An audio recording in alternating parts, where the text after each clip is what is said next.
सबसे पहला बॉर्डर जो होता है हमारा इसका राइट बॉर्डर होता है। राइट बॉर्डर होता है जो कि हमारा इन सुपीरियर वेना कावा और इन्फीरियर वेना कावा की जो ओपनिंग होती है वहाँ से इसको हम मिलाते हैं और वहाँ से ये बनाता है हमारा राइट एट्रियम। तो इसका जो होता है राइट बॉर्डर बनाता है राइट एट्रियम। इसमें और किसी का इन्वॉल्वमेंट नहीं होता है, सिर्फ राइट एट्रियम इन्वॉल्व होता है राइट बॉर्डर में। एक दूसरा होता है इन्फीरियर बॉर्डर। इन्फीरियर बॉर्डर बनाता है हमारा राइट वेंट्रिकल। ये कर्व्ड होता है, ऑब्लिकली होता है और जो होता है इसका ये राइट बॉर्डर बनाता है राइट। उसके बाद तीसरा बॉर्डर होता है वो होता है लेफ्ट बॉर्डर। लेफ्ट बॉर्डर बनाता है लेफ्ट वेंट्रिकल। और सुपीरियर बॉर्डर बनाता है राइट एट्रियम और लेफ्ट एट्रियम। ये इसके हो गए मोस्ट हार्ट के सर्फेसेस, बॉर्डर, एपेक्स और बेस की बात हम कर लिए हैं। इसके होते हैं दूसरी चीज़ अब ये है कि इसमें कितने चैम्बर्स होते हैं। तो इसमें 4 चैम्बर्स होते हैं। चैम्बर्स में right atrium, right ventricle, left atrium, left ventricle, 4 chamber.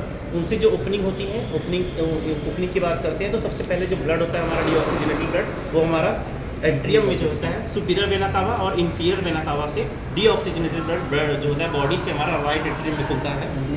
और इसको भी डाइसेक्ट करेंगे तो देखेंगे ये रहा इसका सुपीरियर वेना कावा ये, और इन्फीरियर वेना कावा की ओपनिंग ये रही, ये आपकी देखिए यहाँ पे ये खुलता है राइट एट्रियम में। ये ओपनिंग से जो है डीऑक्सीजनेटेड ब्लड हमारा राइट एट्रियम में जाने के बाद सीधे उसके बाद जो है एक वॉल्व होता है जिसको बोलते हैं हम atrio ventricular valve, which is also known as tricuspid valve, present between the right atrium and right ventricle. वो 3 कस्प होते हैं, वहाँ से ब्लड हमारा जाता है राइट वेंट्रिकल में। राइट वेंट्रिकल से जो है ब्लड पंप होता है, पंप होकर वो ब्लड हमारा लंग्स में जाता है थ्रू द पल्मोनरी आर्टरी, जो कि पल्मोनरी आर्टरी ये रहा।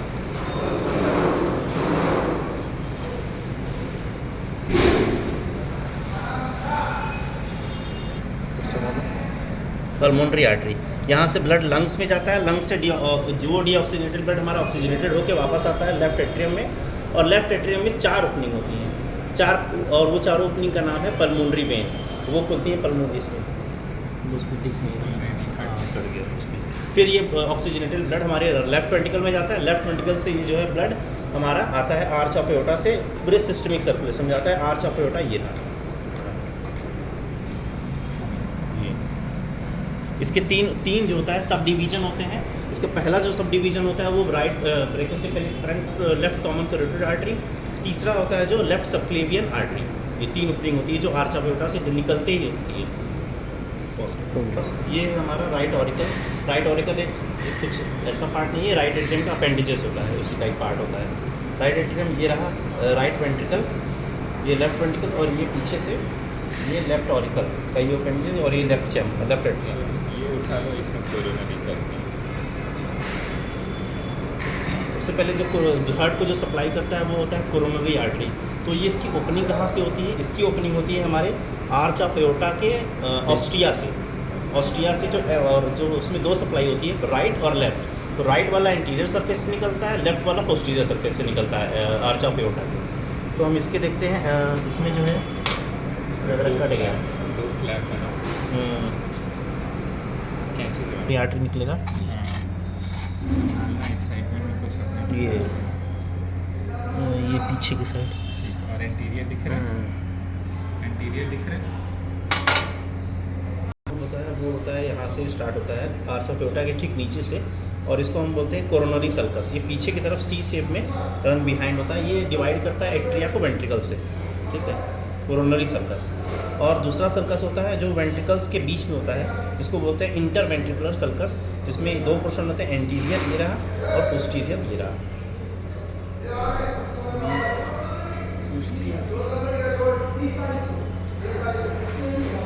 ये जो स्ट्रक्चर है इसको ट्विस्ट करके थोड़ा अलाइनमेंट मिला, फैट की वजह से कुछ दिख नहीं रहा।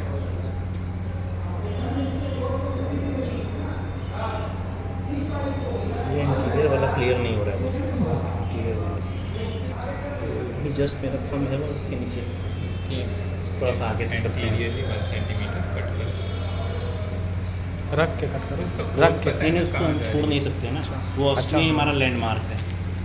कोर्स ही पीछे की तरफ जाता है, फिर एक इंफीरियर बॉर्डर की तरफ जाता है।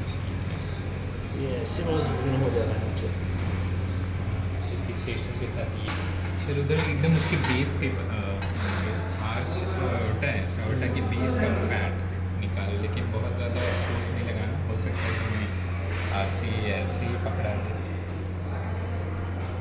मसला नहीं लग रहा है। ये आर्ट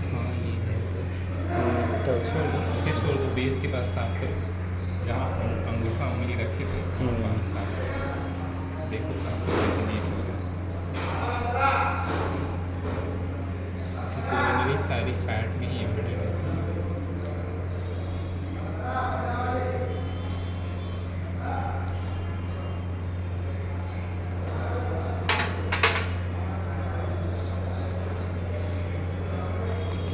तोड़ के निकाल ही दिए। स्कैल्पल निकालूँ क्या? नहीं नहीं।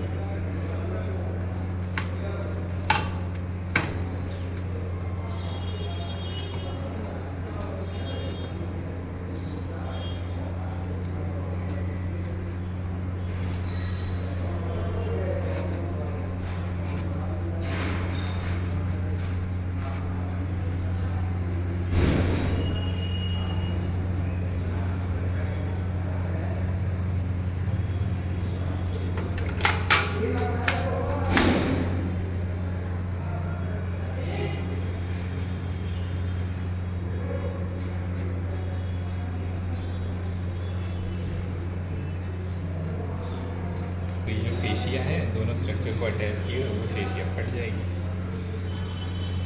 हल्का सा ज़्यादा काट लग देंगे, रहा है। हल्का सा। मज़ा तो यही विनीत तब आता